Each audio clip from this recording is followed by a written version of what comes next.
One ordinary afternoon, a routine errand led me to a discovery in my wife's car that nearly sent me off the road. It was a bright Sunday, and I was driving Sherry's vehicle to buy some patio furniture. To pass the time, I tuned into a compelling radio show on NPR, completely engrossed by the tales being shared. During the drive, a book mentioned on the broadcast caught my interest, making me want to note its name immediately. With one hand guiding the steering wheel, I fumbled through the middle console using my other hand, searching for a pen. Amidst various items that surfaced from the depths beneath the CD holders, things like a crushed candy wrapper, a folded coffee cup sleeve, a 25-cent coin, and even a small folding comb, I encountered something truly startling. It was a packet of birth control pills. This sudden find shocked me, causing my grip on the wheel to loosen for a moment, almost making me swerve. Such moments are permanently imprinted, replaying frame by frame. In that instant, a red sedan zoomed past me on the left, driven by a woman with fiery red hair and an earring. Regaining my composure and focusing back on the road, I noticed my speed read 34 miles per hour. A fine layer of dust covered the dashboard, a subtle reminder of time passing. As I neared a green traffic signal, a sense of calm settled over me. Below the windshield, splattered insects bore silent witness to earlier journeys. But then, as I pulled out a CD case, its sharp edge unexpectedly scraped my wrist, completely surprising me. These odd physical sensations broke my concentration, making it hard to think straight. Amidst this confusion, a troubling question arose. Had I ever truly questioned if this item belonged to me? Had I ever considered the possibility of unfaithfulness? Thoughts, unlike clear images, often feel chaotic and perplexing. Perhaps I was worried about the guilt of accidentally uncovering a hidden truth, or maybe sheer dread consumed me. It was possible I harbored secret doubts about having done something wrong myself. I meticulously searched every area of the vehicle, from the glove box to the trunk. Each door was checked, and I closely examined the seats. Finally, my persistence paid off when I located a small bundle tucked away beneath the passenger seat, cleverly hidden inside a plastic grocery bag. As I gently unwrapped it, I discovered a compact, spiral-bound notepad. My heart pounded as I opened it and started examining its pages. The first two sheets were blank, piquing my curiosity. As I turned to the next pages, I found a series of mysterious entries. One specific item was crossed out, immediately drawing my attention. Under different circumstances, I might have dismissed these lists or ignored their significance. However, a familiar pattern began to emerge. The schedule of my business trips.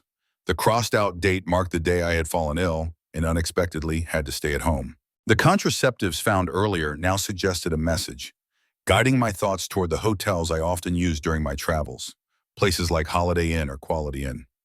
As I connected these pieces of information, everything pointed to a prearranged meeting at either Travelodge or Holiday Inn the very next day, precisely at 1:30 p.m. This revelation left me stunned and disbelieving. I desperately wished my assumptions were wrong, that there was some other logical explanation. Yet, the undeniable presence of the birth control seemed to confirm my worst fears. I had to face a painful reality. My wife had been involved in an ongoing affair for 4 months. This crushed any hope for it being a single occurrence.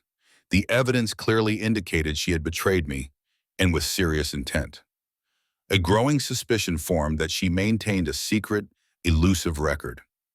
This realization struck me with immense force. Deep down, I felt I was on the verge of losing her, and conflicting emotions raged within me. On one hand, I couldn't deny the resentment and anger building up, making her seem undeserving of my attention. On the other hand, love still existed in my heart, and letting go felt incredibly difficult. The daunting challenge of confronting her lay ahead, and the thought of facing this painful truth filled me with dread. Questions swirled in my mind. How could I possibly move forward? In that moment, I shook my head, closed my eyes, and knew I was utterly lost. Doubts consumed me. Was she involved in something unlawful? Did she have a clandestine business venture? Why the need for such secrecy? What if her affections had shifted to another person? Perhaps even another woman. Uncertainty and confusion overwhelmed me, trapping me in a maze of feelings. Lacking sufficient information about the situation, I felt completely unsure how to approach her and begin a conversation. Thoughts of what she might say raced through my mind. Would she express regret with phrases like, "I'm sorry, my love. I never wanted you to discover this. Please find it in your heart to forgive me. I must leave you because I've made a grave error." Or would there be accusations and threats in her explanations, claiming she was forced into an affair with an unknown individual? Perhaps she would redirect the blame onto me, asserting that my frequent absences and suspicions of infidelity had driven her to seek vengeance. The potential scenarios seemed endless, and I couldn't foresee what she might actually say. In the midst of this crisis, a shocking truth was unveiled to me. She had learned of my infertility and, desperate to conceive, had slept with my own brother. This thought alone sent shivers down my spine, highlighting the profound layers of secrets and deceit woven into our relationship. Am I infertile? Why not reveal everything? I possess supernatural abilities as a vampire, operating undercover as a secret agent, and the nature of my assignment is strictly classified. But darling, I want you to understand that I am doing this solely for the sake of my homeland. I carefully placed the birth control and the notebook back where I found them. When profound sadness overwhelms you, the lower part of your face seems pulled towards the ground, as if gravity's hold intensifies. I was completely at a loss, unable to decide what to do or think. I had read enough about marital unfaithfulness to understand that a woman might stray due to her own unhappiness, which suggested that perhaps I was, to some extent, responsible for this predicament. My sense of self remained intact. It wasn't the end of my existence. I experienced a mixture of emotions: resentment, anger, sorrow, confusion. In those dark hours, I questioned if I had made the wrong life choices, if I was inherently flawed, if I needed to become someone entirely different. That night, I adopted the persona of my usual self. When Sherry attempted to discuss a book she was reading, I pretended to be preoccupied with work, claiming a challenging week lay ahead and that I couldn't shake off my worries. "I apologize, my dear. I feel a bit distant," I murmured. She retreated to the bedroom to immerse herself in her book. Meanwhile, I handled the dishes and other household chores, staying up until she finally drifted off to sleep. The next morning, I quickly dressed, left the house, and drove aimlessly. I made my morning call by 10 o'clock. Then, I headed to the old Holiday Inn. Unlike newer establishments, this hotel allowed guests to park their vehicles right outside their rooms, bypassing the main lobby entrance. In moments of desperation, you must think unconventionally. I must confess, I'm not skilled at deception. My instinct compels me to speak the complete truth, and this tendency usually serves me well in my profession. Sharing information fosters a sense of connection, enabling others to genuinely bond with me. Or perhaps they merely feign friendliness to gain additional knowledge. Ideally, I hoped everything would unfold according to the former scenario. However, I had long ago abandoned the notion that professional contacts could be considered true friends. "Hello," I greeted the front desk clerk. "I believe my wife is scheduled to meet someone here at 1:30. His reaction was subtle. "I suspect she might be having an affair, and I'd like to identify her companion." A look of doubt crossed his face. "I simply wish to view the security camera footage." His skepticism was evident. "I'm afraid I cannot grant you access, sir. With all due respect, there are concerns about your motives.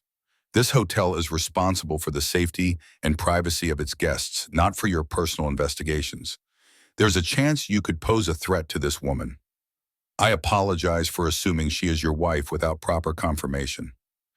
As my first mentor always said, when venturing into unknown territory, extra time should be allotted, as things rarely proceed as planned. If my life were a crime novel, I might have discreetly slipped a $20 bill to the clerk to gain entry.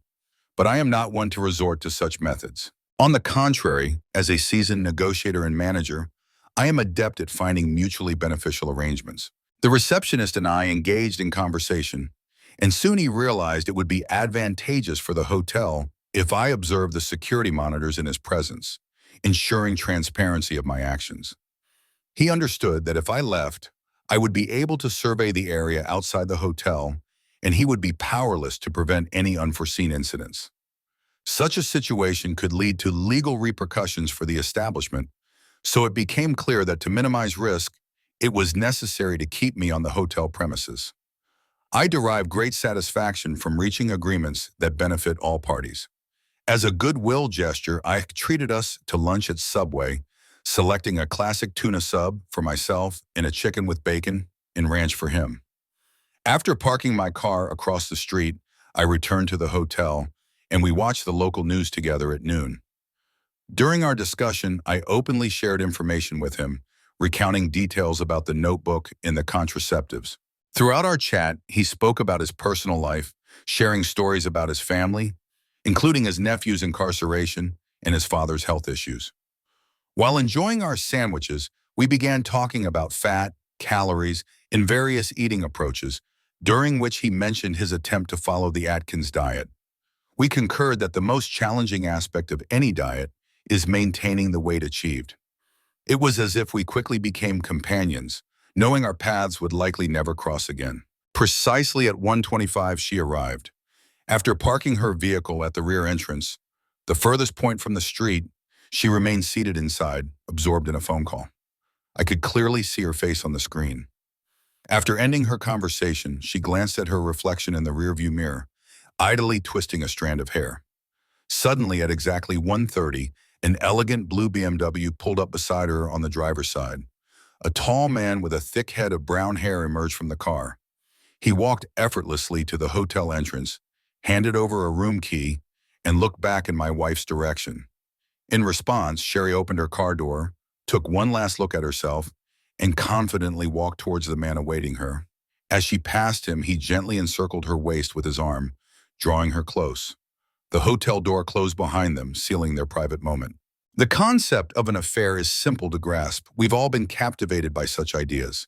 But with dedication and time, you can recover from such a betrayal by acknowledging your hurt and identifying its root causes. You can choose to mend things. The most damaging outcome would be a liaison with my bitterest foe, a betrayal so cruel it would make me feel utterly insignificant, like dirt on someone's shoe. It becomes nearly impossible to escape doubts about the integrity of your own beliefs or the presence of a critical flaw in your decision-making, leaving you drawn to certain personalities. Perhaps you were deceived by a manipulative figure, sweetly conversing with you while secretly plotting your downfall. This situation was neither the best nor the worst option. It resided in the murky middle, where complications deepened. It involved two betrayals, one by your spouse and another by someone else. If the other person was merely a golf partner or someone of little importance, say the husband of one of your wife's acquaintances, their treachery would carry limited weight. They would simply be another disrespectful individual. However, if this person turned out to be your father or brother, a close family member, their betrayal might sting even more than if it were your wife's.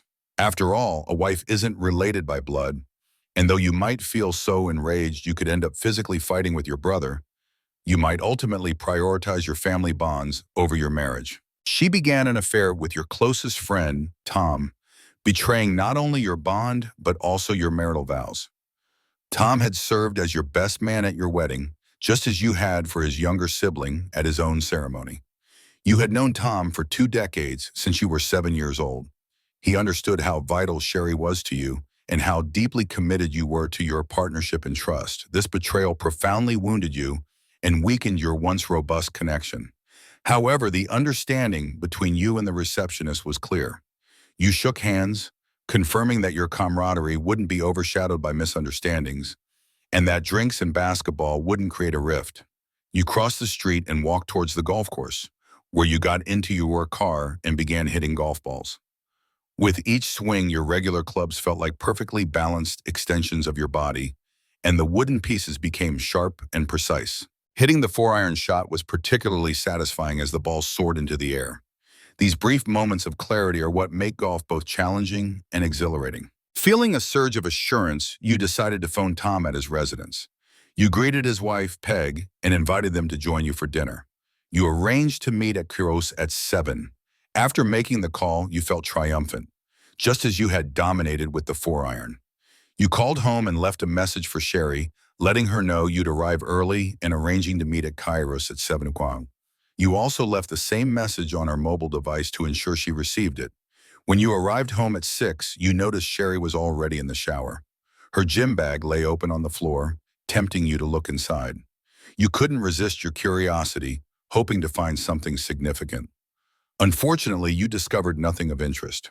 You called out to Sherry, expressing your intention to shower as well, realizing this might be your final chance with her before things deteriorated. Uncertainty clouded your future, and you were determined to convey your affection for her. Sherry, breathing heavily as if she'd just completed an intense run, snuggled close to you. Her contentment was evident in her voice as she praised the experience, and you both agreed to make such moments a regular occurrence.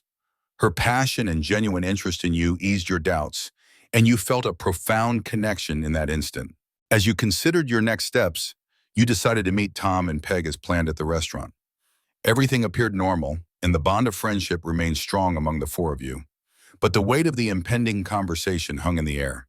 As you introduced the topic, Sherry sensed your unease and offered her support, gently touching your hand. You asked what they would do if they discovered their best friend had betrayed them, or if their spouse was having an affair with their closest companion. The room fell silent and tension mounted. Tom, Peg, and Sherry struggled to find words as they grappled with the gravity of your questions. Tom's silence spoke volumes, revealing the depth of his transgression. Peg understood the truth and reacted swiftly, delivering a powerful strike to Tom's face. The moment seemed to stretch, allowing you to savor it, recalling past memories and reflecting on the current situation. You couldn't help but notice that Tom's usual clever remarks were absent, replaced by the harsh reality of his actions. Tom's hesitation and Peg's reaction highlighted the seriousness of the situation. You turned to Sherry and posed the question of how you should respond to her infidelity, leaving the choice between a violent confrontation or a peaceful separation hanging in the air. The room stayed quiet, emphasizing the impact of your words. Tom grasped the severity of his actions, and Peg understood it perfectly. Tom began to explain, but before he could finish his sentence, Peg intervened with another forceful blow to his face. Time seemed to lengthen again, allowing you to relish the moment and contemplate the significance of this turning point. Memories flooded your mind, reminding you of the innocent chats you had with Tom in the past. I pictured us playing ball and battling the cool breeze behind the sturdy oak tree. In an instant, a flurry of past discussions overwhelmed me. Arguments about the greatest runner, debates on how to unfasten a bra, the timeless question of whether it's better to be a Formula One driver or a movie star. Expletives filled the air. "Oh, you terrible speaker." The sound of Peg's hand striking him again startled him. Amidst this horror, I was still holding Sherry's hand. Her grip had frozen. Suddenly, Peg sprang from behind the table, snatched her purse, spun on her heel, and quickly departed. Surprisingly, I remained composed. "Could you cover the bill?" I asked Tom calmly. "You can have the leftovers," I told Tom, rising and turning to face my wife. "Come on," I said, and Sherry elegantly slid out from behind the table, following me to the vehicle. As we walked, the first words that escaped Sherry's lips were full of sorrow. "I'm truly sorry. I'm truly sorry." I responded coldly, "Very nice. Are you sorry you got caught? Are you sorry that you hurt me?" My anger began to intensify. "Sorry you ruined our marriage? I'm sorry I seduced one of your closest friends? I'm sorry that I destroyed your long-standing friendship? For what? What exactly are you sorry for?" I demanded, feeling the full weight of my disappointment. Sherry's tears began to fall, not in torrents, but in distinct drops streaming down her cheeks. I continued driving, trying to maintain my composure. When she gathered the courage to speak, I raised my hand, signaling her to stop. She instinctively touched her forehead and closed her eyes, choked by sobs. I stopped the car. "You can get out," I said firmly. Sherry looked out the window and realized we were in front of her parents' home. "No," she groaned almost. "Get out, exit, or I will forcibly remove you." I warned, tapping the steering wheel impatiently. Disappointment seized me, and I suddenly flushed. "Get out!" I shouted, refusing to look at her as I drove away. When I arrived home, my initial intention was to pour a stiff drink and mindlessly watch television until exhaustion claimed me. But then something shifted within me. I opened Sherry's wardrobe, overwhelmed by a flood of emotions and uncertainty, fixated on her clothing. I began tearing hangers from the rod, frantically pulling at buttons, attempting to rip seams. Anger surged through me, and I headed to the kitchen, returning with a chef's knife. Fueled by raw emotion, I forcefully cut her garments, slicing through the fabric. Alcohol had taken hold, pushing me to act on impulse. I spontaneously lit a fire in the hearth and tossed our wedding album into the flames. In a fit of fury, I gathered a handful of her undergarments, one by one, and threw them into the fire, mesmerized by the sight of each piece igniting. Afterward, I settled into an armchair and watched an old football game, my mind elsewhere, until complete exhaustion finally overtook me and I fell asleep. Those hours were agonizing, each passing moment laden with significance, yet none brought any solace. I felt crushed, drawn towards the darker aspects of my feelings. I now understood the power of self-suggestion and the destructive tendencies of envy. I saw that beneath the surface of affection, rage could run just as deep. The following morning brought a sense of tranquility. The house appeared neat, except for the disarray in the bedroom. The remnants of Sherry's torn apparel lay scattered on the floor around her closet. I left them there, along with the ashes in the fireplace. The charred remains of our wedding album, the burned bra, and fragments of a nightgown. My mind felt blank, devoid of any coherent thoughts. Driven by anger, I went to take a shower, letting the water cascade over me. In that moment, memories of our intimate, shared moments from the previous night flashed through my mind. I realized that my existence had undergone an irreversible alteration, yet strangely, I didn't feel strongly about it. In light of recent events, I decided to have a direct conversation with Tom about our predicament. I called him on his cell phone, and to my surprise, he answered and immediately offered an apology. He admitted that it all started as innocent flirting that spiraled out of control. He assured me there was nothing more to it, but he did confess to running into her at the mall once, and from there, things intensified. It was an impulsive error he deeply regretted. Listening to him, I sensed he wished to say more, so I patiently waited. It became clear that neither of them had intended for Peg and me to discover their liaison, but they couldn't resist their mutual attraction, and it persisted despite their guilt. In that very instant, a decision solidified within me. I knew precisely what action to take in this situation. Tom, our friendship is over because of this. I don't care what happens between you and Peg. You are completely out of my life. You no longer exist in my world. Goodbye, Tom. With those final words, I abruptly ended the call while Tom was still attempting to speak. In that moment, when Tom genuinely expressed his remorse for hurting me, I felt the sincerity in his words. He had succumbed to his own frailties and chosen the wrong path. The betrayal ran deep, and it was evident that our friendship could not be repaired. I was left to cope on my own because Tom had chosen to betray me. Without informing Sherry's parents, I drove to their house. When I knocked on the door, her father greeted me with a solemn and worried expression. "How are you holding up?" I asked, concerned as I stepped onto the porch.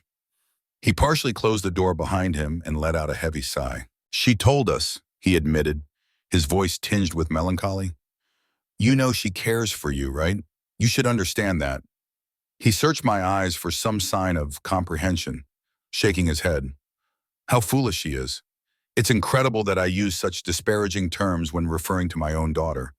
Foolish. I can't believe I'm uttering these words about her, but it's foolish." The meaning was clear. Despite his disorganized thoughts, he was fully aware of what he was saying.